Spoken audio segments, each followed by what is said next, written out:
అనే ఆలోచన ఈ మధ్యన దేశవ్యాప్తంగా ప్రజల్లో కనబడుతూ ఉన్నది.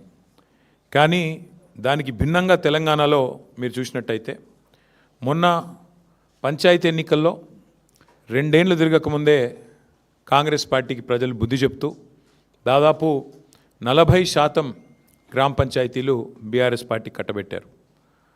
పోనీ ముఖ్యమంత్రి గారి లెక్క ప్రకారం తీసుకున్నా, ఆయన బయటకు వచ్చి కూర్చొని ప్రెస్ల మీద చెప్పిన లెక్క ప్రకారం చూసుకున్నా, ఆయన సహజంగానే మా తక్కువ చేసి చెప్తాడు కాబట్టి 32% అక్కడ ముఖ్యమంత్రి గారి లెక్క ప్రకారం కూడా మాకు సర్పంచుల్లో ప్రజలు గెలిపించారు. 4000 పైచిలకు గ్రామాల్లో మా సర్పంచులు గెలిచారు.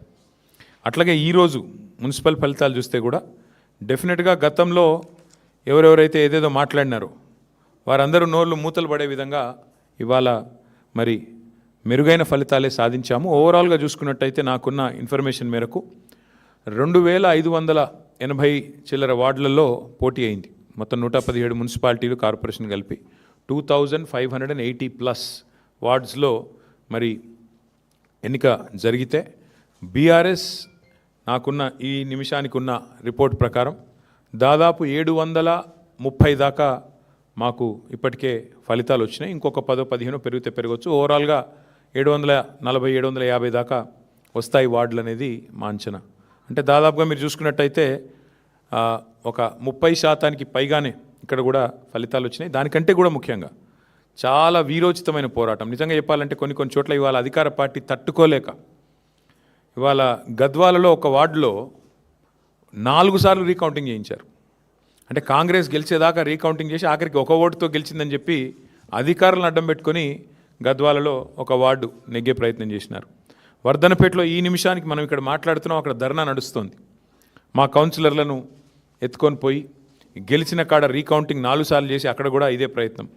చౌటుప్పల్లో ఇదే రకమైన ప్రయత్నం. అంటే అధికారులను, అధికార యంత్రాంగాన్ని, అధికార బలాన్ని అడ్డం పెట్టుకొని గెలిచినమా అంటే గెలిచినాం అనిపించుకోవడానికి సాంకేతికంగా నానా తంటాలు కాంగ్రెస్ పార్టీ పడతా ఉన్నది. అయినప్పటికీ నాకున్న ఇన్ఫర్మేషన్ ప్రకారం మొత్తం 117 మొత్తం పట్టణాల్లో జరిగిన ఈ ఎన్నికల్లో మాకు ప్రత్యక్షంగా డైరెక్ట్గా అంటే ఎవరి అవసరం లేకుండా నేరుగా దాదాపు 15 నుంచి 16 నేరుగా గెలుస్తున్నాము. పరోక్షంగా ఎందుకంటే అక్కడ మేము సింగిల్ లార్జెస్ట్ పార్టీగా ఉన్నాం, అక్కడ కూడా ఇంకో దాదాపు 10-15 చోట్ల అవకాశాలు ఉన్నట్టుగా నాకు సమాచారం ఉంది. చూద్దాం మరి ఇప్పుడు అల్టిమేట్గా 16 తారీఖు నాడు అన్ని విషయాలు తెలుస్తాయి. అయితే ఇక్కడ ఒక్క విషయం మాత్రం చెప్పాలి. నిన్ననే మా శ్రీనివాస్ యాదవ్ గారు నిన్ననే చెప్పారు, 2020లో ఆనాడు మున్సిపల్ ఎన్నికలు జరిగితే మొత్తం 130 మేయర్లకు, చైర్పర్సన్లకు ఆ రోజు మున్సిపల్ ఎన్నికలు జరిగినాయి. టీఆర్ఎస్ పార్టీ ఆ రోజు డైరెక్ట్గా 122 టీఆర్ఎస్ గెలిస్తే మున్సిపాలిటీలు, అదేవిధంగా కార్పొరేషన్లు, కాంగ్రెస్ 4 గెలిచింది, బీజేపీ 2 గెలిచింది, ఎంఐఎం 2 గెలిచింది. ఇది ఆ రోజు లెక్క 2020. మరి ఈరోజు ఇప్పుడే నేను మేము ముందు పెడుతున్న లెక్క చూస్తే ప్రత్యక్షంగా డైరెక్ట్గా మేము ఇప్పుడు 15 పైన గెలవబోతూ ఉన్నాము. దాంతోపాటు పరోక్షంగా అంటే మేము సింగిల్ లార్జెస్ట్ పార్టీగా ఉన్న కాడ మరి దాదాపు మరో 10-15 చోట్ల మాకు చాయిస్ ఉంది, అవకాశం ఉంది. కాబట్టి ఓవరాల్గా చూసుకుంటే 117లో డెఫినెట్గా మంచి ఫలితాలు వచ్చినట్టుగానే మేము భావిస్తూ ఉన్నాం. అయితే సరే ఇక డబ్బు, మద్యము, అధికార యంత్రాంగ దుర్వినియోగము ఇవన్నీ కూడా తారాస్థాయికి చేరినాయి.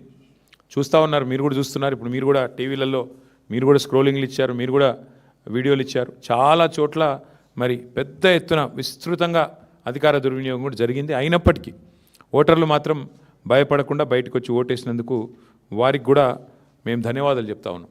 సరే, అక్రమాల ద్వారా ఇక మొదలుపెట్టినారు ఆల్రెడీ. బేరాలు, బేరసారాలు, ఎత్తుకుపోవడాలు, పోలీసులను పంపించి బెదిరించడాలు ఇవన్నీ మొదలైనవి ఆల్రెడీ రాష్ట్ర వ్యాప్తంగా. ఎట్లా గెలిచిన దాన్ని, మా దగ్గర గెలిచిన దాన్ని కూడా లాక్కునే ప్రయత్నం కూడా చేస్తూ ఉన్నారు. అయినా కూడా పర్వాలేదు, కొట్లాడతాం.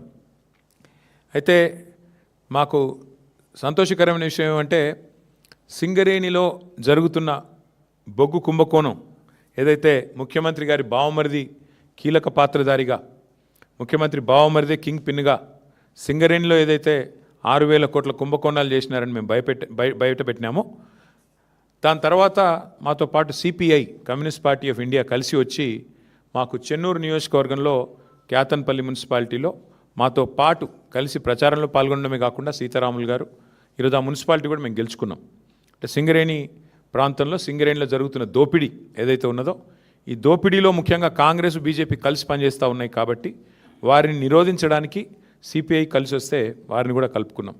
ఇక్కడికి వచ్చే ముందు మిత్రులు కొత్తగూడెం శాసనసభ్యులు రాష్ట్ర సిపిఐ సెక్రటరీ సాంబశివరావు గారితో కూడా నేను మాట్లాడాను. కొత్తగూడెంలో కూడా ఈరోజు హంగ్ వచ్చింది. అక్కడ కూడా సిపిఐకి 25 ఏదో వచ్చినట్టున్నాయి, మాకు 9, 10 వచ్చినట్టున్నాయి.